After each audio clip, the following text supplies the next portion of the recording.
Good afternoon, one and all. I welcome you all on this afternoon's energetics expert session, which will immerse you with the current trends in finance.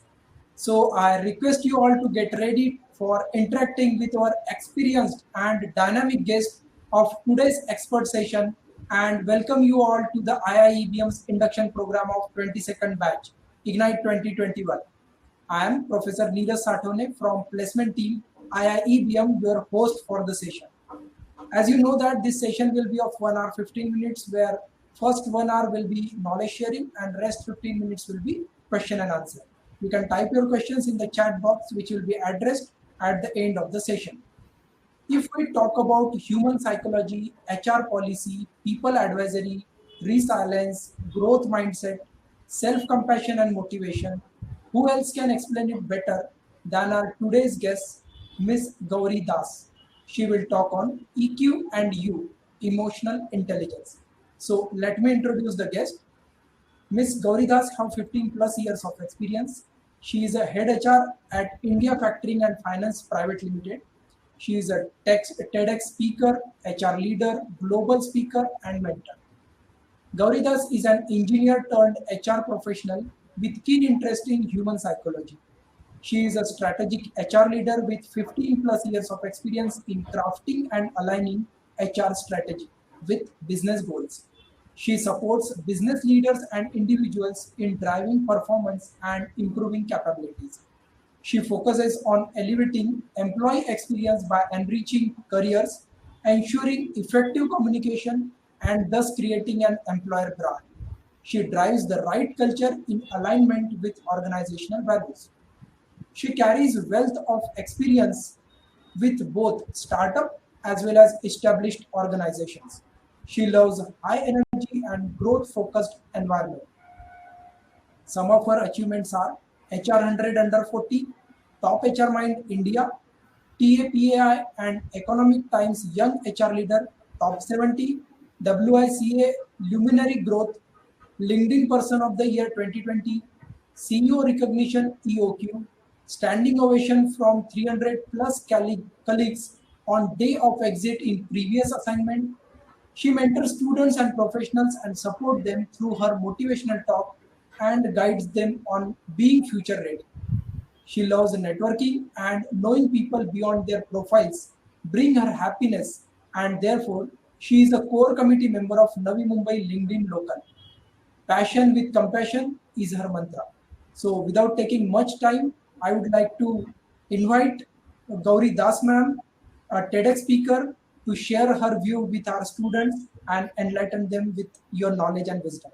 Now over to you, ma'am. Thank you so much for this gracious introduction, Professor Sonavane, and I'm so glad to be here. So I'm going to talk about something which is not only would be utilized in finance or in professional life, it would be utilized everywhere. And what is that which is equally or even more important than emotion than intelligence IQ, intelligence quotient? That is called as EQ, emotional quotient. So are you all ready? If you are ready, put it in the chat box, say yes or say ready. I'm waiting. We will be having some responses before we start. That will ensure you are awake because it's afternoon session. So are you all ready? Thanks, Abhijit. You are ready. Anybody else who's ready? Yes. Okay. Nidhi. Great. Few more, please. And this is how the session is going to be. So please be awake and please be participative. So while you get ready, let me start my script. Let me share my PPT.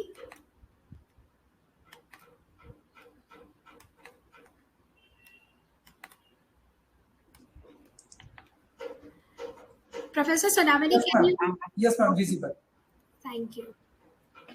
So what are emotions? Before understanding emotional intelligence, let's talk about what are emotions. Emotions are energy in motion. That is all. Now, what energy do we have in our body? Our heart is running.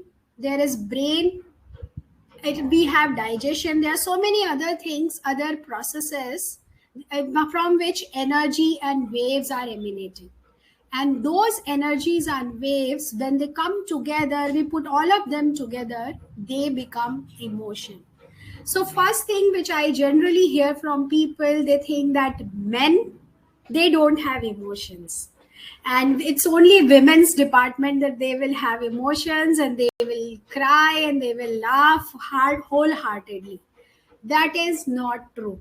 Emotions are energy in motion, and it is with everyone, all genders, right? What we don't have, many people don't have, and why we don't have understanding of these things is we don't feel. So we will come to it. So for now, what we understand is energy in motion is emotion. Now, what is emotional intelligence? Emotional intelligence, or the term which is used to measure it, is EQ, emotional quotient. The way we measure intelligent quotient, we measure emotional quotient as well. So, what is emotional intelligence? Emotional intelligence is all about understanding ourselves, creating those relationships with others, and getting things done as per our internal motivation, bringing in empathy, and having that social skills. We have seen few people who have very high IQ, so they were topper in the class. But as years pass by and we go for reunions, some of them are not doing that great in their journey. But there are some others who were not great at IQ. They would be somewhere in between in the ranking order. But today, they are doing much better than how their peers are doing who had very high IQ. Why does it happen? Because what brought you here won't take you there. And what brought you here is IQ. If you are here, you pass this exam and you have joined this institute, you have a certain level of IQ which will be required for you to get things done on day-to-day basis. But if you have to take a step further, it is EQ which will be important. And that's why I said that this session is going to be important forever for everyone. It's not specific to any degree, any field, any industry. Because EQ has been proved to be twice much more impactful than IQ when it comes to achieving success in the organization. Daniel Goleman is the one who created this term, and he did an analysis on competency modeling. Now, what is competency modeling? So, for each and every role, there are competencies which are required. So, when you will go through your internship, you will have JDs, and JDs will say, for example, you should be good in negotiation, or you should be good in client connect or customer service. So, these are competencies.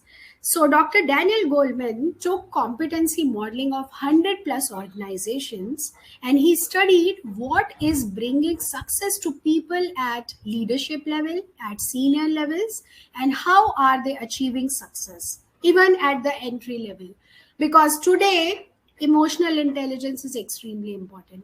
So he found that 80 to 90% of this success is attributed to one thing, which is emotional intelligence. So this is power of emotional intelligence. We all have emotions in us. What we need is feelings, and we will understand what is that. But for now, the understanding that emotional intelligence is most important thing if we want to succeed in life is what we are discussing. So, as this quote says, unleash in the right time and place, because all of us have emotions, all of us have feelings, and if we don't vent at the right place and right time, we will be venting out at totally wrong place, and it will be a spoiler. Now, what is importance of EQ? So, we discussed that EQ is about relationships. How does this happen? So here is my story of dealing with EQ. This is around a decade ago, and once it happened that I was delayed from office, and I wrote to my husband that I was working with a startup, so we would go to hotels for interviews because our office was in the process of getting setting up, and we did not want to invite senior candidates to office. So we will go to a hotel and we will interview them there. So this happened with me once, and I was getting delayed. So I wrote to my husband that I will be late, and I'm going to this hotel for the interview. And I came late. I came at around 10:30, 11 o'clock, and this is the time when food parcel services were not available, and I am in Navi Mumbai, so any time after 10 o'clock, 10:30, you don't get anything. So I came home, and then I went to kitchen to have my food, because nowhere I mentioned that I'm going to eat food, and there was nothing. And I was like, you didn't get food cooked for me. And he told me, you wrote that you're going to a hotel. How on earth I would think that you would not eat and come back home? And I was like, okay, there is a communication challenge, but I did not stop there. And enter into an argument that I wrote the right thing, but you did not get it cooked for me. This is how my emotional quotient was at that point of time. Result, we had a fight, and for 15 days we didn't speak to each other, and the overall family environment, got spoiled. Now history repeats itself, and it repeated for me as well. So say 5-6 years ago it happened again with me, and this time I was very specific. I wrote that I'm going to a hotel because I had learned from my past experience, and get the food cooked for me. Now this time Destiny had some other plans, and my husband did not look at the message, and he thought that if I am late I will have food. I came home, went to kitchen, same story. There was no food, and I asked him, and he said, I missed to check your message, but what can I do? You should have called me, informed me. Who checks messages these days? But this time I was wiser in terms of emotional quotient. And he is a brilliant cook. He was a brilliant cook 10 years ago also, but I was not good at emotional quotient. So I told him, okay, whatever happened, it's fine. Now you cook something for me while I freshen up. And he did that. We had a good time eating together as a family. And I tested my EQ and I passed. So if you are not at that level, you can still bring it up. That is one message. And second message is how the relationship got spoiled in first example. Right? We did not speak with each other for 15 days. And here we ate together. We had good time. So this is how relationship, not only at work, but home also. Same thing happens at work. Same things happen in college, in institute, everywhere. Second is EQ brings success. That has been proved. And like I said, since you had right amount of IQ, you are here. Now the success will be dependent on EQ. And I cited two examples, Dr. Goldman and IQ. EQ has been proved to be double the important than IQ in some studies. And why does it happen? Because as we grow up the ladder or as we enter the organization, we work with people. And when we don't have high emotional intelligence, we cannot bring those relationships. There will be conflict all the time. It's not only for people who are already at a certain level, but when you start your internship or this college also, now that you are in the phase of induction, you will have to work with your colleagues. There will be project teams. There will be a lot of other assignments where you will be coming together and working together. If you don't have this skill, you would not be able to build up those relationships. And that will bring you not so great success. Decision making. We think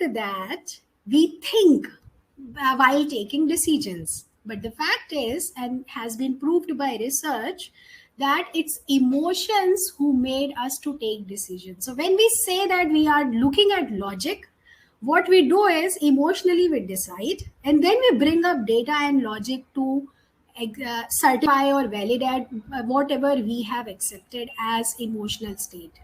And how this has been proved, few people who had damage to that particular portion of their brain from where emotions are coming up, they were not able to take decisions. And so which decisions?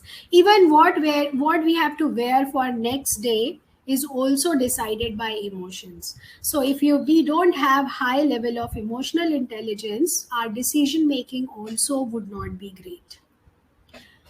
EQ is top 5 skills as per LinkedIn rating, as per so many other ratings. And after COVID hit, EQ's importance only increased. It was already in top 10, but now it has increased much more. And if I have to hire students and I have two people, same in all other aspects, I would go for EQ because it is also related to resilience, it's also related to motivation. So this is very important for you all. You have to develop it because it is top 5 skills for employees today. And finally, it helps us in danger, and that's how our evolutionary system is. Now there are no lions and we don't have to run away, but there are other sort of dangers from where it helps us get alerted and it helps us avoid those dangers. So this is importance of EQ. Now let's talk about this iceberg that I was talking about. So first thing is physiology. Our digestion, heartbeat, brain activities, neurons are passing by. There are pathways being created. So all those physiology, energy is emanating from there. That is energy in motion, emotion. From there we have feelings. So we say that this particular person does not have any emotion. No, it's not possible. Everyone has emotion. It's just that some of us do not feel, and that's where we are not able to make those inroads in life which we should be doing. So feeling and thinking are absolutely related. Feeling to thinking is much higher correlation than thinking to feeling. And Sorry to interrupt you, ma'am. yeah.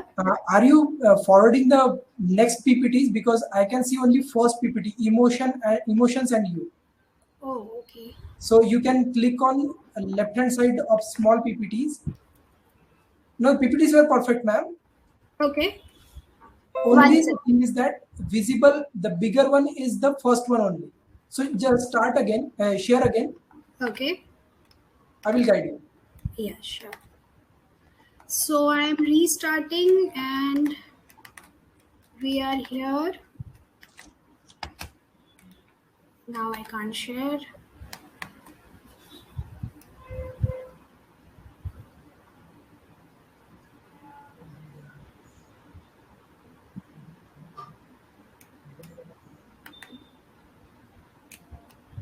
Okay, it's taking some time in sharing. No problem, ma'am.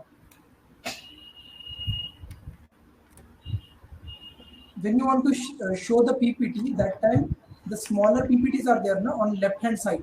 Okay. I don't see anything on just left. Click on that. Okay, sure.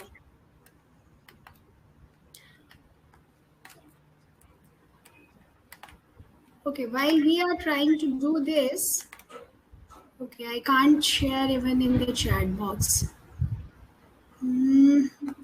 From screen share only you can share, ma'am. The same way you have shared. Yeah, I am trying to share, but it's processing. Okay, no problem. There's some internet lag, maybe.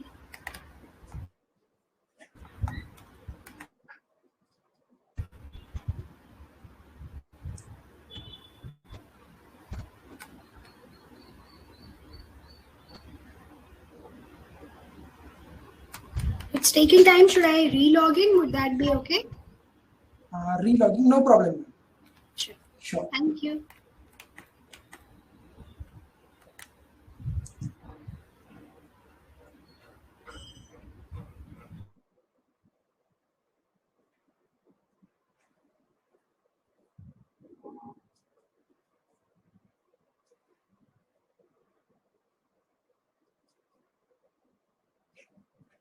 Ma'am has some problem while sharing the PPTs, so she is relogging. Please wait, dear students.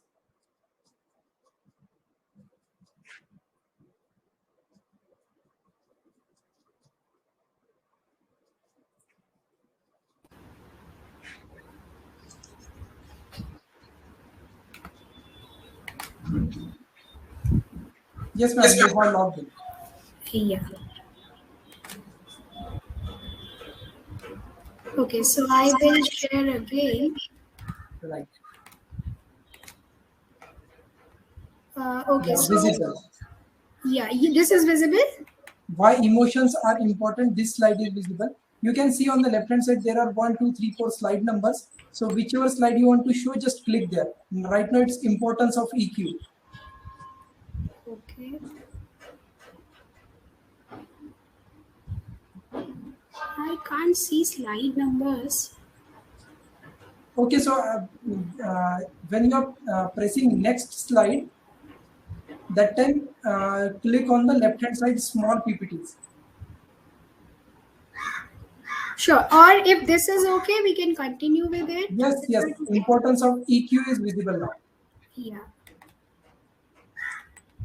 Okay, so we spoke about this. We spoke about relationships, success. We also spoke about decision making. Okay, we were here. Why emotions are important, and we spoke Right, about ma'am. physiology. Yeah. Okay.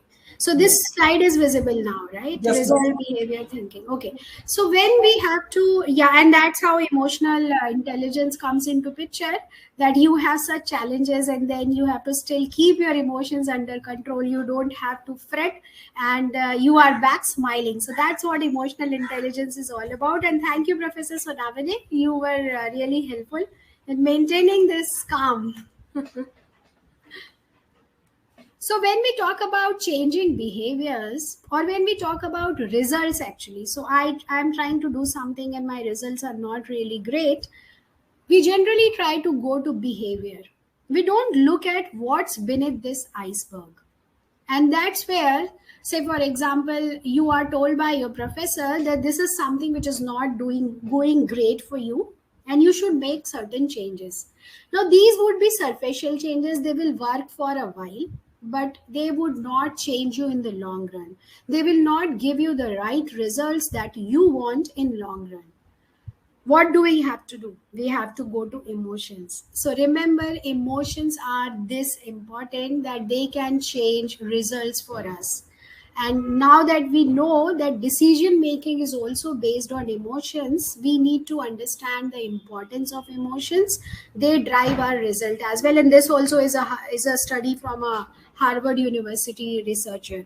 So these things have been proved that if you want to change your behavior, your result, don't go only on thinking. What we say that this is how I think and this is why I behave this way. But from where that thinking is coming, it's coming from your feeling, emotions, and first of all, physiology. Now let's talk about emotional intelligence elements, what it is made up of, and if we have to be really emotionally intelligent, what we need to do. So first thing is, it is self-awareness, empathy, and social skills, self-regulation, motivation. Let's come to self-awareness first. Now, what is self-awareness? Self-awareness is all about understanding ourselves and knowing how we behave, how we interact with people, what is our strength, what is our areas of improvement, how do we come across in different situations, how do we come across as a person when we are having stress, how we come across as a person when we are in with friends, or are we able to read the room. Means if you are talking to a 6 years old or you are talking to a 70 years old, is the way you talk same or not, whether you have that intelligence or not. So this is all about self awareness, and we will come to it that how we can improve. But before that, I want you to do this uh, poll. This poll is about, are you self aware? So let's understand from everyone here, if they think they are self aware, you have to click on this link, and this link will take you to Mentimeter. There you have to say yes, no, or not aware. Can I have some yes from you if you can see the link and you are able to vote? Yes, ma'am. Link is visible to me. Student will vote on that. Okay, sure. So once the responses we start receiving responses, we will be showing them here. Okay, let's move back to PPT while you are responding to it. So how do we improve self-awareness? Now for me to improve self-awareness, the first thing is to understand myself and my blind spots. So what I do is, I take 25 feedback in a year. Now this involve the data points involve my family and people at work, my friend, everybody who knows me and has worked with me during that year. Believe me, the first time when I took this feedback from my family, my daughter gave me between 1 to 3 rating for 3 parameters. 1 being lowest and 10 being highest. And it came as a shock to me. But then I started realizing what are my blind spots which are not known to me, but she can look at them. And from there, my journey of self introspection and improvement started. So that is how I do self awareness improvement. Another method that I use is self reflection.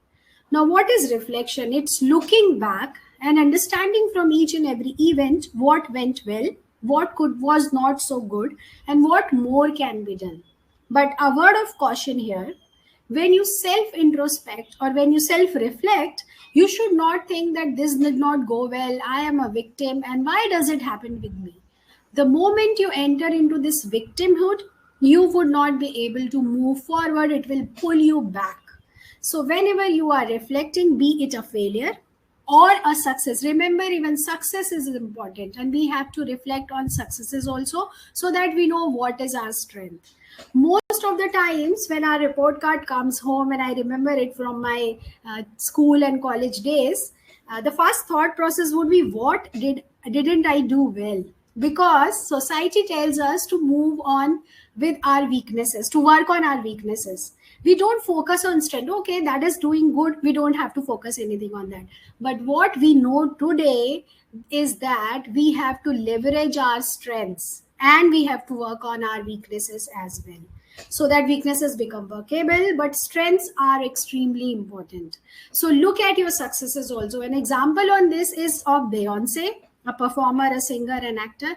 Whenever she's performing, dancer basically, whenever she is performing, after the show ends, she will go to her hotel and watch her performance. And then her team will get a heap of note mentioning what did not go well, what went well, and what can be improved tomorrow, how camera position can be changed, how people's position can be changed, and how this can be made better. So when that is done from successes, you know what you are doing well and what you can improve. So this is about self awareness, and I gave you 2 tools to do this. Now, once you know yourself, you have to also regulate yourself. Now, what is regulation? Regulation is the skills that we have, like adaptability, and we know adaptability is also amongst top 5 skills today. We need to be flexible, like we did just now. This is not supporting. I'm not able to see how PPT is working here. I'm using it in not in the slideshow mode. So flexibility at any point of time is important in life. And when we talk about self-regulation, flexibility becomes even more important.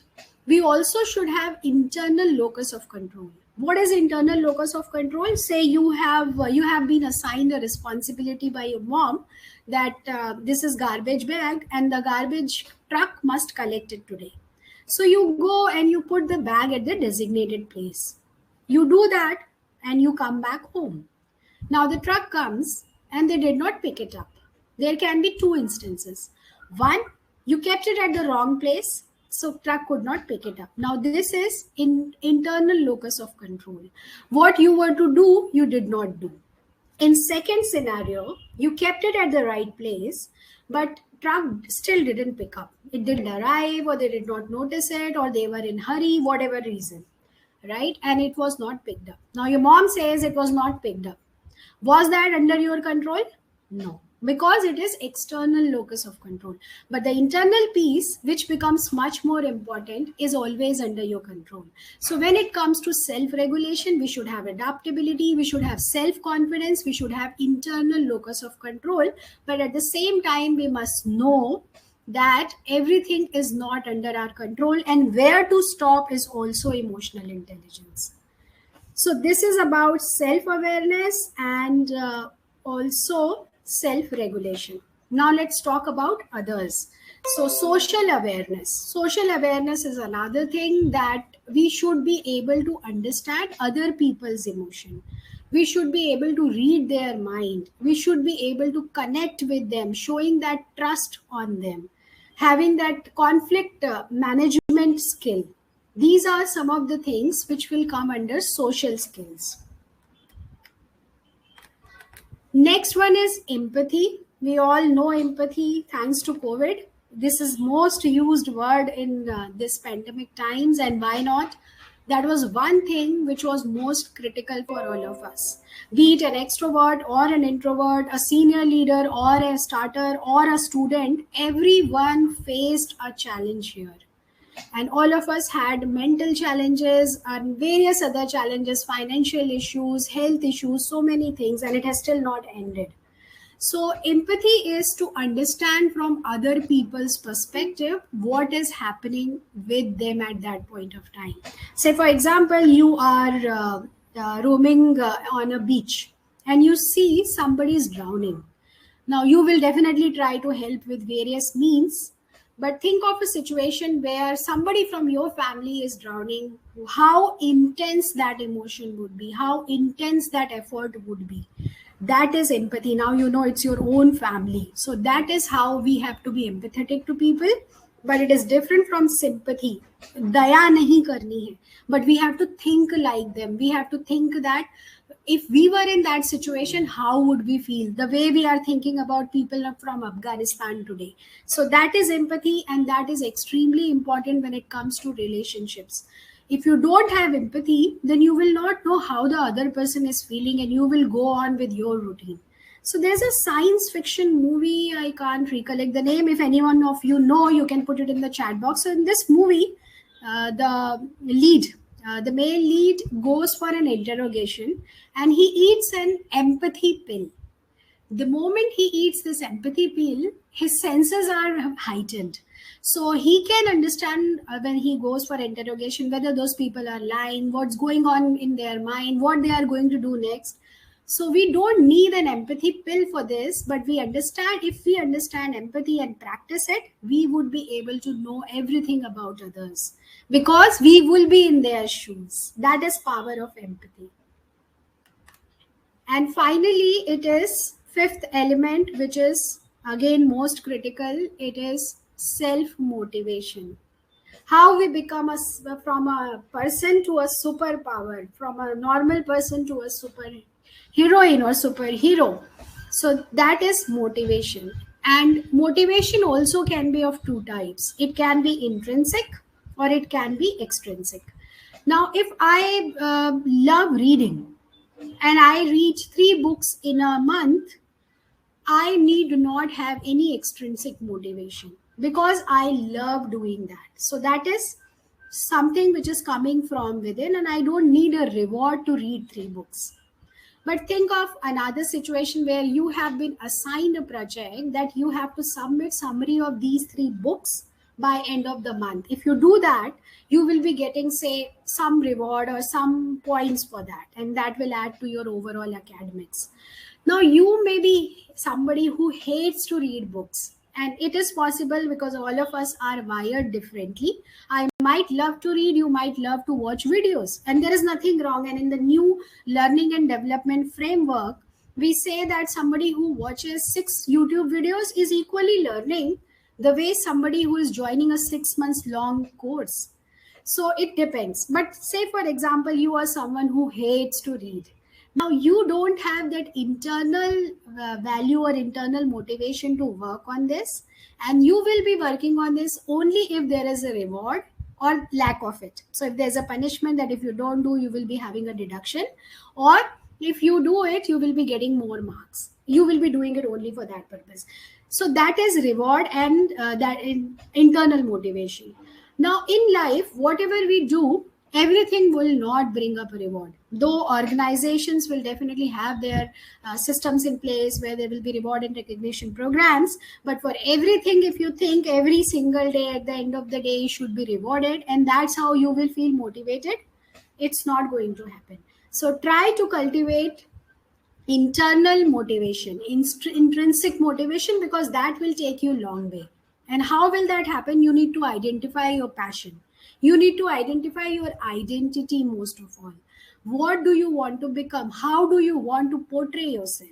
So if you want to become a healthy person and that becomes your identity, then you don't need any external reward to tell you that you should not eat pizza or you should eat it in moderation.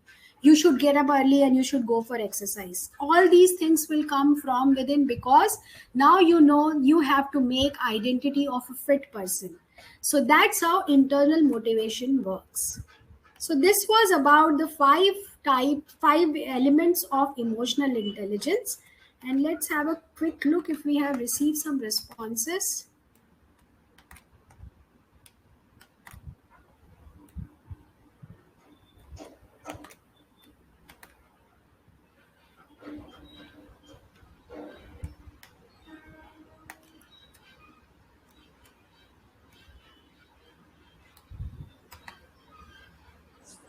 In chat box also, sir, we have received some yes response, ma'am. Okay, great. Yeah, so we have received 8 responses and I am going to present. How many students we have, sir? In this platform, around 150 plus, and some are from live too. Okay, but we have received only 8 responses so far. What can be the reason? There is no intrinsic or extrinsic motivation.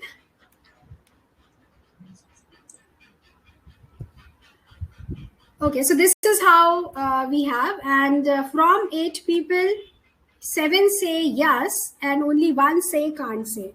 Now, there was a research done and it was identified that up to 85% people are actually not self-aware, but they think they are. So it's only 10-15% people who are really self-aware and they are aware about it. Now, how do we know? Just because a research was done by a great university? No. Think about it. You have people around you. They will take credit. They will not speak to you in a respectful manner. There are people who don't even know that this is happening with them. Again, a word of caution. I have told you that 85% people are not self-aware, but don't go and start telling it to your relatives, your friends, or your professors immediately. Because there's a follow-up study, and that follow-up study says that the attempt to tell people that you are not self-aware, up to 75% times those attempts fail. So if you go immediately to your father and tell you are not self-aware, this is what you do, you don't know and you need to change, that might backfire. So don't do it.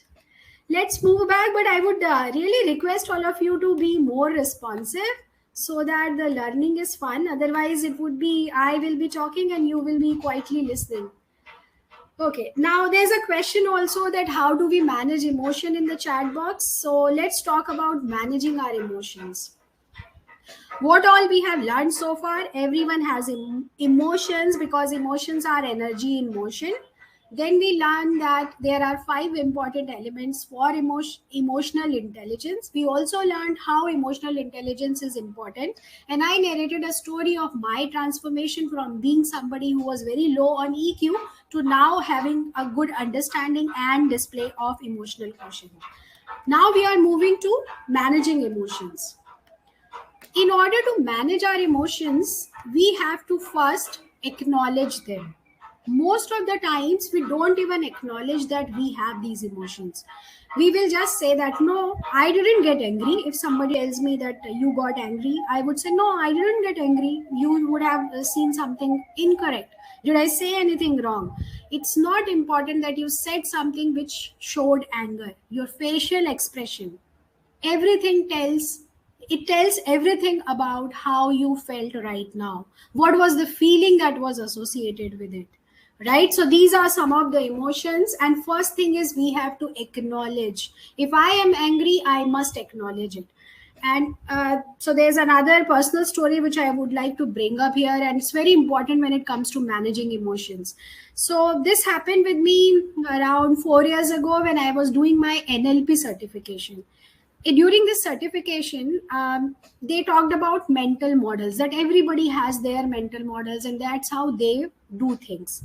Now at home, my daughter does not keep anything tidy, right? So I would always be having this fight with her that you are not keeping things clean and the house does not look clean. So when I went to this for the certification, the instructor asked me, I shared this and I said that she's having her model but I want to change her model. So he asked me, why do you want her to clean the house? And I told him, I want because I like clean house and I want everything to be tidy. He said, that's not the reason. Because if that was the reason, instead of telling it to her, you will be cleaning yourself. And I thought about it, it was right. I was just not acknowledging. The reason was, I am thinking that if she is not organized, she is not tidy, she will not be successful in life. Because I am highly organized, and I think anybody who is disorganized would not be successful. So when I told this to him, he said, "Okay, tell me someone who is at a senior position and is still not organized." And I thought, and I looked back in my database of people, and I realized that I have seen at least two CFOs, at least one CEO, and two CHROs who are at all not organized. You can't enter their cabin; it's so disorganized. And from there, I started realizing that we have to recognize the reason first. We have to understand it. So my reason was totally different. And then thereon, I decided that there is no point telling her to make it tidy because that's her mental model. I can't change her mental model. And the reason that I was thinking that she would not be successful is not at all applicable. So what should I do? I should have the home tidy because that's still a requirement. So we decided that we will have a storeroom at home. Now this storeroom will keep everything, her stuff, whatever I see outside, I'll just put it there. So I am sorted because there's now only one cupboard at home which is not clean. The whole home is totally clean.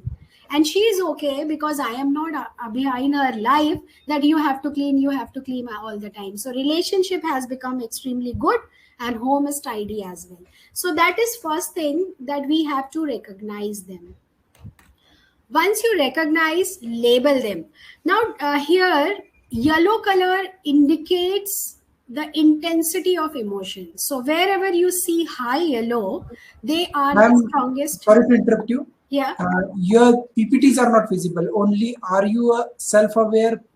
Your survey report is visible. Okay.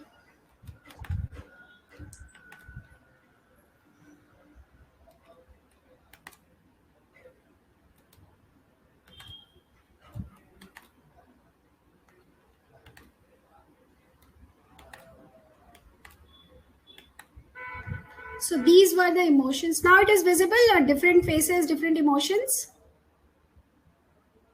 Yes, ma'am. Different faces. Okay, and now you can see some black, orange, Yes, yes. blue. Anxiety, love, depression. Yeah, great. So on this picture, I was saying that first we talked about this picture and this spoke about acknowledging, and I told you my story. And then I'm talking about this PPT where we see different colors. Now, orange color indicates intensity of emotion. So, can you tell me in the chat box which emotion here you think is most intense? Orange and red indicate in the order of orange first and red second. So, which emotion you think is most intense?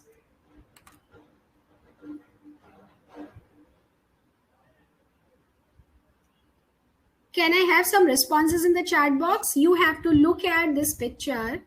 In this picture, orange color indicates intensity. Orange and followed by red indicates intensity of emotion.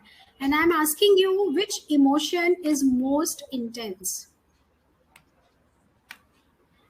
Can you tell me where do you Yes, see ma'am. most Yes, wait, orange? wait. We will get the response. Okay. Wait for a few seconds.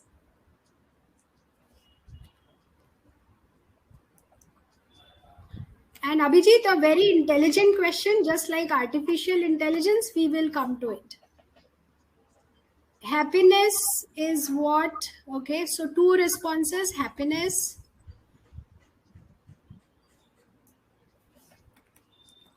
One is depression from my chat box. Remaining all are happiness. Okay. Yeah, most of it I see happiness. Okay, so Diksha and Abhijit are the one who are collating data and putting it here, is it?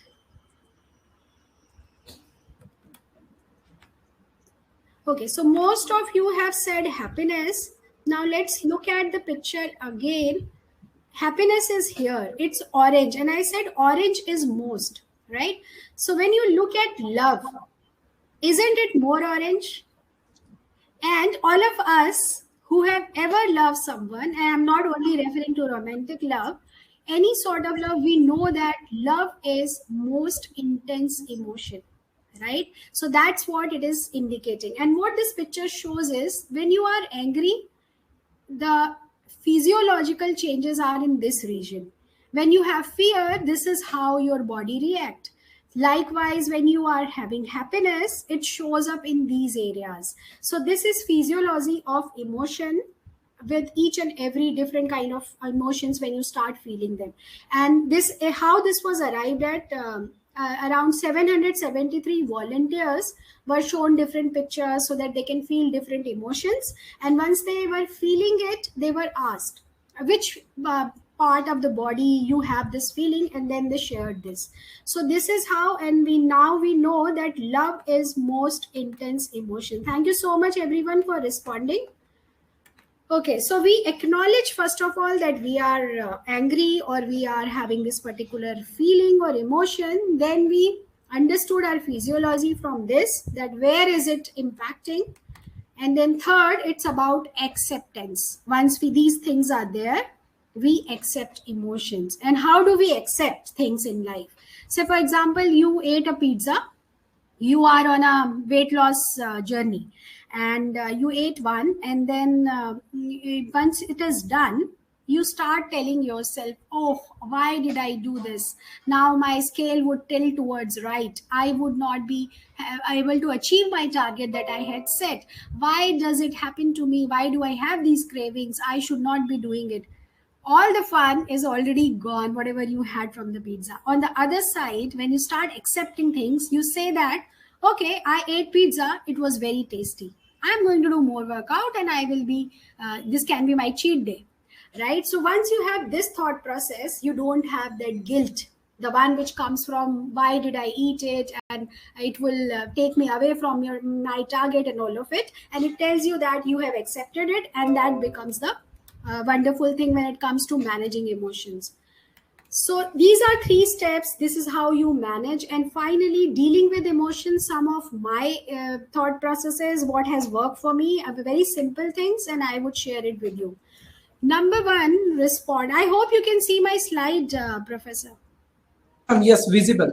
Okay, dealing with emotions, right? Yes, ma'am. Okay. So number one and best thing is to respond, not react. How do we respond and not react? So there are two centers in our, I'm talking about only two, there are multiple. One is emotional center, which is amygdala. So anything happens, an email comes or a friend comes and tells you something negative, it goes immediately to amygdala. It takes only 6 seconds, according to different studies, from things to move from amygdala to our neocortex, which is our processing center. But most of the times, we won't even give this 6 seconds to ourselves, and we will be jumping into that fight. And that is what is called as reacting.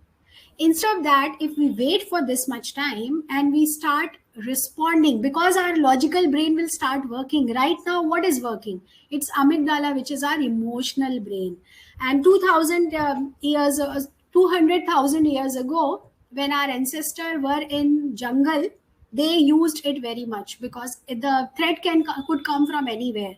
But our evolution has happened, but we are still using the same software without any upgrade. So amygdala still behaves same ways, and it still tells us fight or flight. So we jump into fight.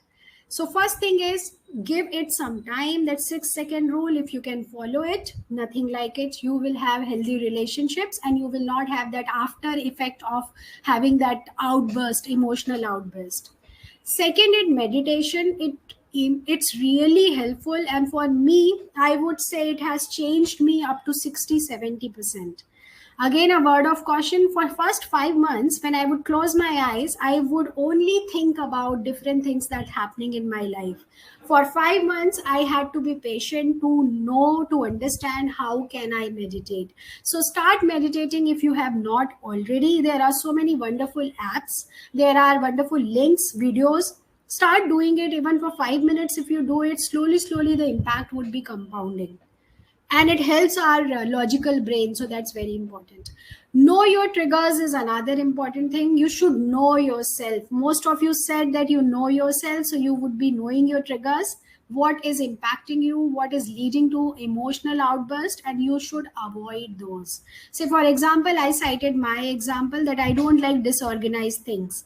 So how do I avoid this trigger? First, I need to know. I know it fully now. So we created a storeroom and I keep everything there. Within 2 minutes, house is totally clean, right? So know your triggers, avoid your triggers. Distraction, it can be a positive distraction, like you are not feeling happy, go for a walk, or you paint something, you write it down, you do something which is not directly related. This can help in practical situations. Say something happens and you don't have luxury to mull over your emotions, you can immediately distract yourself. You can watch a video, you can read something good, and this would calm down for a while. Snooze, run away from there. Just be away from that situation and tell the other person that I think I need some more time to process what you said. I will come back and speak to you. But don't jump into the situation. And snooze is very important, because you might be remembering, if it was done in your childhood, that your parents would say you take time off. You are very angry, because when we are angry, our amygdala is working, our processing brain is not working. We lose all the control and we don't know what's happening with us. So avoid such situations. Just snooze, just take time off. And finally, practice is extremely important. Like I said, meditation took me 5 months to be aware of what's happening with me. It took me years to improve my emotional quotient, and it is a learning journey. I'm not at 100% level. I do have my triggers still. So practice, practice, and practice. And finally, I would conclude with this thought: what really matters for success, character, happiness, and lifelong achievement is your EQ. So he is Dr. Daniel Goleman who defined this term, not just purely cognitive abilities, which is IQ. So for success as a student, as a professional, as a human being, it's about EQ, not IQ. You had IQ, that's why you are there. So focus on your EQ. We now know you have to label them, you have to acknowledge them, and you have to manage them. There are various strategies. Have that awareness, have that mindfulness, so that you can avoid your triggers and you can avoid a situation where you later on feel guilty, you later on feel very bad, you regret, and it spoils your social image also. So with this, I'm closing it. Thank you so much. Back to you, Professor Sunavane. Yes, ma'am. Yes. So And I will be putting one question in the chat box, same Mentimeter, and if everyone can respond to them. So here goes my question on the Mentimeter. If you can reply, it would be great. Where you put your question? Yeah. Link is in there in chat box. Link in chat box. Yes. So I will take one question now. Yes. Already you have covered that self-awareness and self-motivation, but I would like to add this 2 points with one question, because our students sit for interviews many times. Sometimes Yes. they fail, sometimes they clear. So if there are 2 close friends, one gets selected in 2-3 interviews or 2-3 attempts, one need more time to get selected. So that time, how to handle this type of situation? Please guide our students on this. Yes, over to you, ma'am. Sure, yeah. And this situation is very close to my heart. So I took 2 breaks in my career, and when I had to come back second time, it took me 13 rejections. And after 13 interviews and 13 rejections, 14th one was where I could get selected and I could restart working. Now, from one rejection to another rejection, it's not easy to deal. Let's acknowledge that first. It's not easy for anyone. None of us are Buddha, and we have our emotions. We discuss, everybody has emotions, and we feel it. And it becomes even more empowering when somebody who is close to us gets ahead and we are not able to do it. And Three Idiot explained it so very well.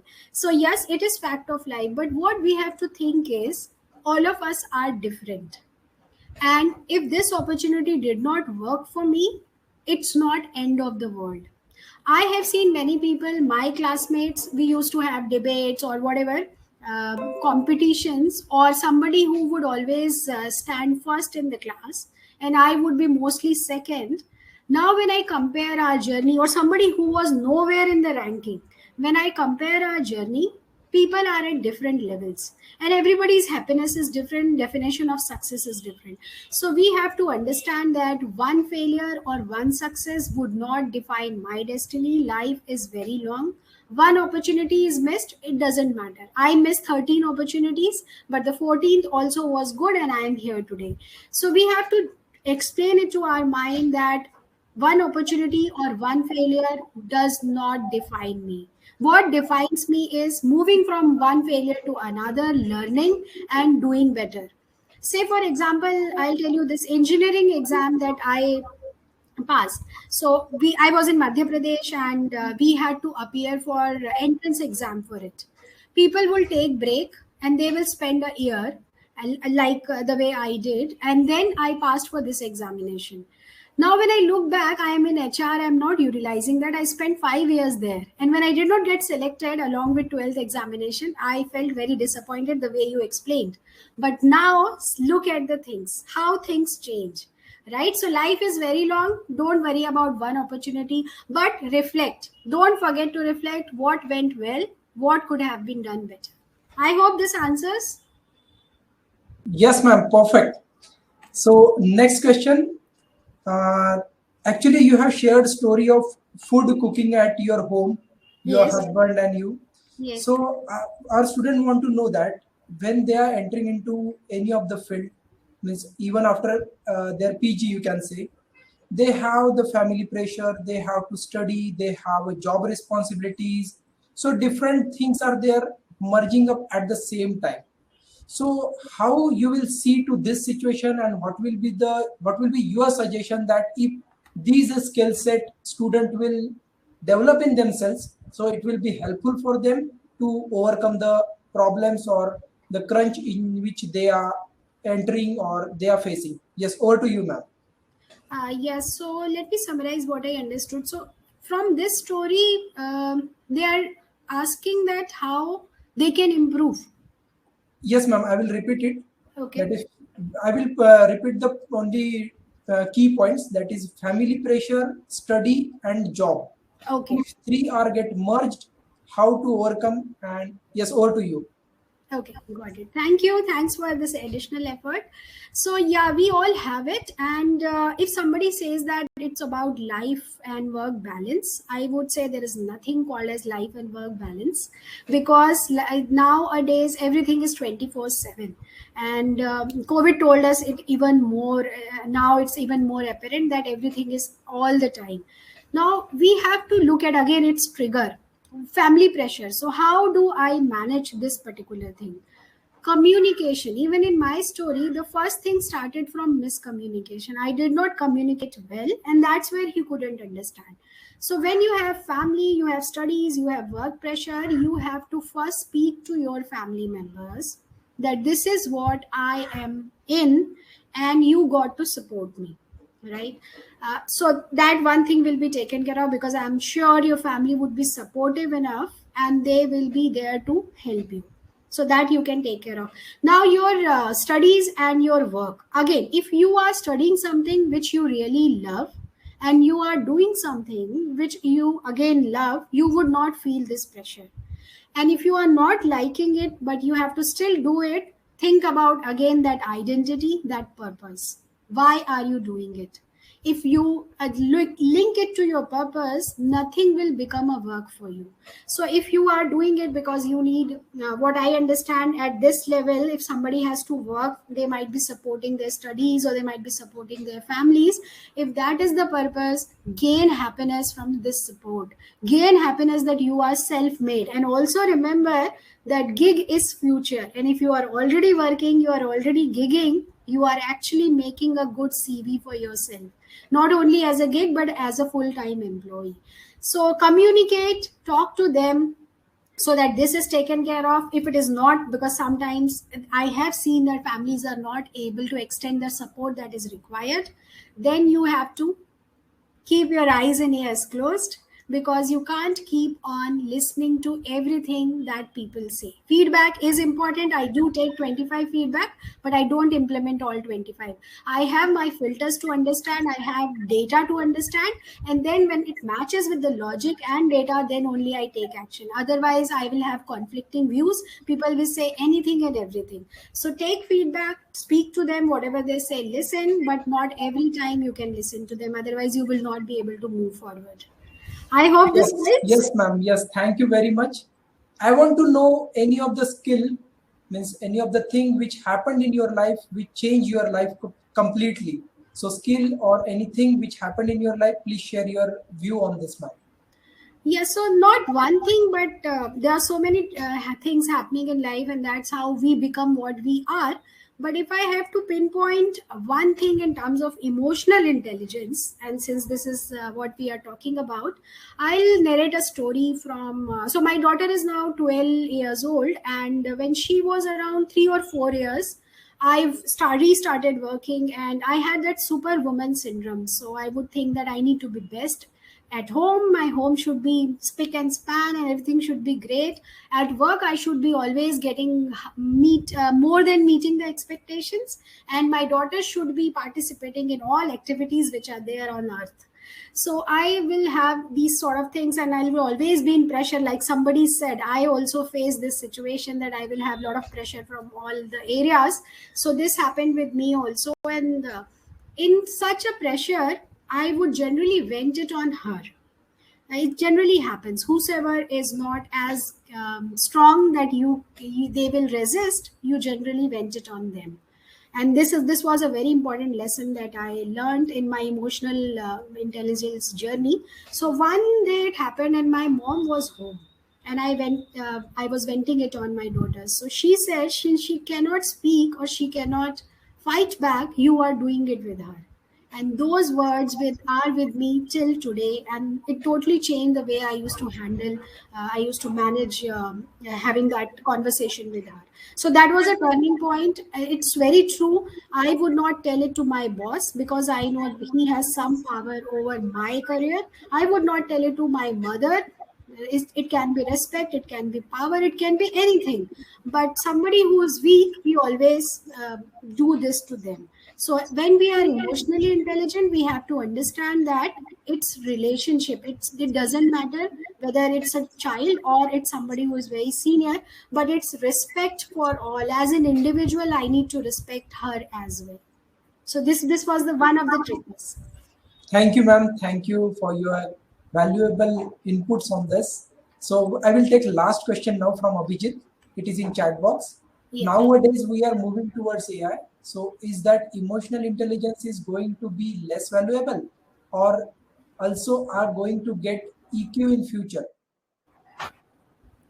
Yeah, so this is a very pertinent question, like I said, and very interesting because Abhijit, moving forward, EQ is the only thing that human being will do. Rest all things would be assigned to machines, because machines don't have those five senses and they can't feel.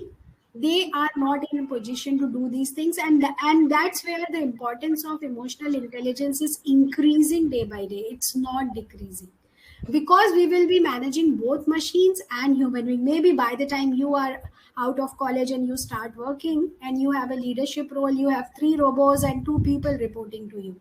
So what is one thing which will differentiate is five senses that we have, and that's where with AI, importance of AI is going to increase, not decrease. Thank you, ma'am. Thank you very much. So with this note, I would like to conclude this session. And thank you for giving a brief introduction as well as the details about emotions, decision making, physiology, importance of emotions, emotional intelligence, self understanding, self awareness, empathy, self motivation, physiology of emotions, dealing with emotions, and last but not the least, emotional brain. So thank you for giving us brief introduction about all these things, which will surely help our students once they will face any critical situation in their life. It will help them to come out of that. So with this note, I would like to thank you, and I would like to invite you to our campus once everything is physical, so that if your time permits, we would like to invite you in campus too. Sure. Thank you so much. And it was really pleasure being here. Very good questions that students asked. And I hope this knowledge helps them in their life. And thank you once again for inviting me here. Thank you, ma'am. Thank you very much. Thank you. I'll be taking your leave now. Yes, ma'am. So dear student, already I have placed the feedback link. Please fill the feedback. Thank you.